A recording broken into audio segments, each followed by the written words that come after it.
As a trapeze artist, Giulia Campistani is used to taking risks in her work, but the lack of an economic safety net during the pandemic has her worried about her future in the arts.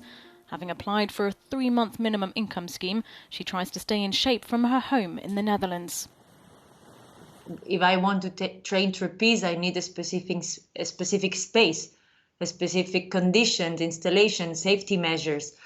And now that we are confined, yes, we can use the time to create, to write down ideas and to dream, let's say, but it's so often that you meet with people, you train with people, you get inspired by others, and that's actually where and how the work is done. The creative sector employs approximately 9 million people in Europe. Small and medium-sized businesses and freelancers account for 95% of this workforce. While the internet gives access to films, music and other art forms during lockdown, creators are losing out. Many websites are free and advertising is plummeting. In as much as broadcasting is concerned, their business model is going to be hit pretty significantly with the loss of advertising revenues and the difficulties in accessing fresh content in the coming month. Now, all of this affects royalties payment to creators, of course, but it also affects our ability in the midterm to go back to work.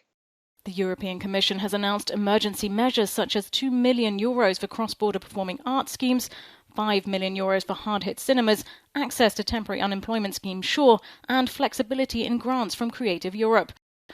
In the EU budget from 2014 to 2020, the Creative Europe programme received €1.5 billion. The European Parliament said that should be doubled in the next 7 years, coupled with other lines of financing. It must also be that way that we open up all the other support programs. If it's the SURE program for the workers, if it's the regional development fund money, if it is the money out of the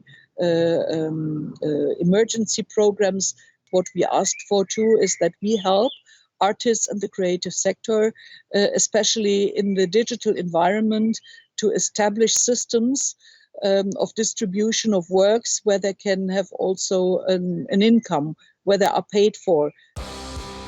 Before the pandemic, the cultural industry contributed 3.8% of the EU's GDP. Alongside tourism, experts say that the arts will take the longest time to recover when lockdown rules are lifted.